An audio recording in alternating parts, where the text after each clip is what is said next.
diferente. Quando o Vinha tá no jogo, a saída se dá ali pelo lado dele, que ele é um jogador mais agressivo. E dito isso, olha eu falando de boca cheia na frente Sem problemas. de um baluarte da comunicação. Que erro. Dito isso, o mercado do Flamengo foi bom, o do Botafogo foi bom, e aí eu tenho que perguntar, mercado do Vasco ou mercado do Fluminense? Até considerando perdas e contratações. Você sabia que essa pergunta foi tema de um dia no programa que a gente tem na Rádio Globo, de 7 às 9, o Globo Esportivo? Adoro. Então.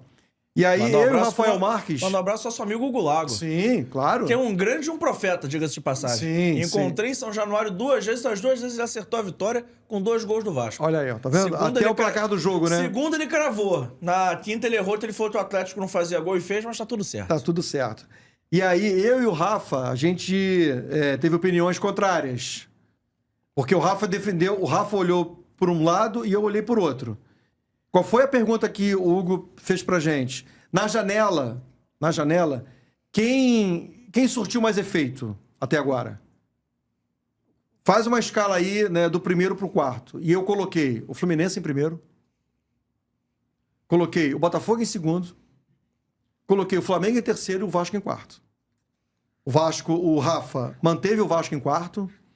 Manteve o Flamengo em terceiro, colocou o Botafogo em primeiro e o Fluminense em segundo. Qual foi a minha visão? Que foi diferente da visão dele.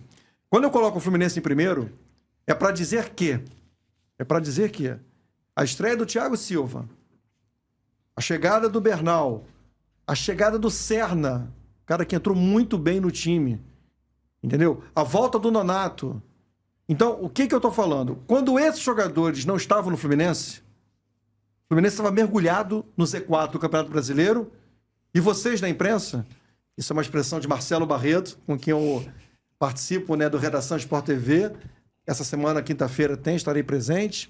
Marcelo Barreto diz, vocês da imprensa diziam o seguinte, Fluminense já foi, tá rebaixado. O quê? Com essa quantidade de pontos aí, já foi. Se você tem um time com essa percepção e vai ao mercado, jogadores chegam, o Fluminense hoje está fora de um Z4, então, desculpa, para mim, os caras surtiram muito mais efeito.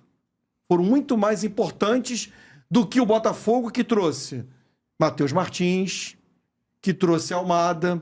Só que é o seguinte, o Botafogo já era líder do Campeonato Brasileiro. O Botafogo já estava bem na Libertadores. Então, qual é a percepção que eu tenho? A percepção é a seguinte, quem chegou e ajudou mais?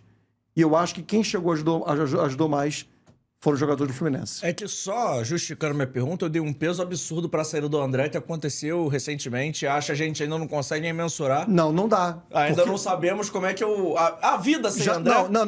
Vamos lá. Um jogo, uma vitória. Sim, justo. Não jogou contra o São Paulo e o Fluminense venceu. Então agora é positivo. Mas a pergunta que você está me fazendo... É de uma janela que está se encerrando hoje. Comparando chegadas e saídas. É claro que, por exemplo, sei lá, se chegar em outubro e o Fluminense estiver de novo em 19º e 20º, a minha opinião é diferente. Não, sim. A minha opinião é uma fotografia do atual momento. Só tô justificando porque, assim, porque como a gente fala muito de janela, a gente sempre pensa nas chegadas, não sei o quê. E eu coloquei o Fluminense nesse balaio um pouco mais abaixo desse ranking, porque eu acho que foi o único time que teve uma perda significativa. Enquanto o Flamengo se reforçou, o Flamengo perdeu por lesão, mas aí acontece do jogo. Enquanto o Botafogo trouxe ótimos complementos, ótimos backups pro seu banco. O Vasco não mudou muito. O Flamengo não perdeu ninguém, ainda trouxe. Sim. O Fluminense, pra mim, foi o único que sofreu perda nessa janela e acho que é o único que dá pra falar que realmente pode mudar alguma coisa com a saída. Eu entendi a pergunta como sendo a janela como um todo. Ou seja, então é assim. A saída e a entrada. É que eu olhei mais pelo lado da saída do que pelo lado da entrada. Pois é, só que você está olhando para o lado da saída com um recorte muito pequeno. Sim. Eu estou olhando pelo lado da entrada com um recorte maior. Sim, claro. Que é a quantidade de jogos que o Thiago Silva já fez, que o Nonato já fez, que o Serna já fez, que é muito mais positiva do que negativa. Imagino que não haja mais espaço, até por conta de tempo. Mas o Fluminense, se hoje, do nada, chega alguém comprando o John Ares, a questão muda de figura pra você? Totalmente. Você estava tomando sorvete aí, eu disse que o John Ares... Eu tô ouvindo, mas que assim... Você não estava atento, né, Bismarck? Eu tava atento. Eu tava atento. O John Ares é o grande jogador do Fluminense. Eu falei desde o ano passado. Desde o ano passado. Eu disse aqui, ó, enumerei. Falei de Nino, falei de André. Fábio, de André, de Cano, de Ganso, mas pra mim o jogador mais regular em termos de atuação... Por exemplo, tinha jogo que o Cano era nota 10 e tinha jogo que o Cano era nota 4. Tinha jogo que o Nino era nota 9 e tinha jogo que o Nino era nota 5. John Arias não, gente. John Arias, se não é nota 10 em todos os jogos, também não é abaixo de 7. E eu acho que o John Arias tá uma coisa que aí é difícil da gente tangibilizar. Mas ele é o único jogador, talvez, no futebol brasileiro, no futebol carioca, enfim, faço o recorte, etc., que é o cara que não tem reserva. Talvez ele ou o Arrascaeta do Flamengo. Porque são os caras mais difíceis de substituir. Sim. E não tô falando de nome, de peça. É porque Sim. ele faz uma função tão específica...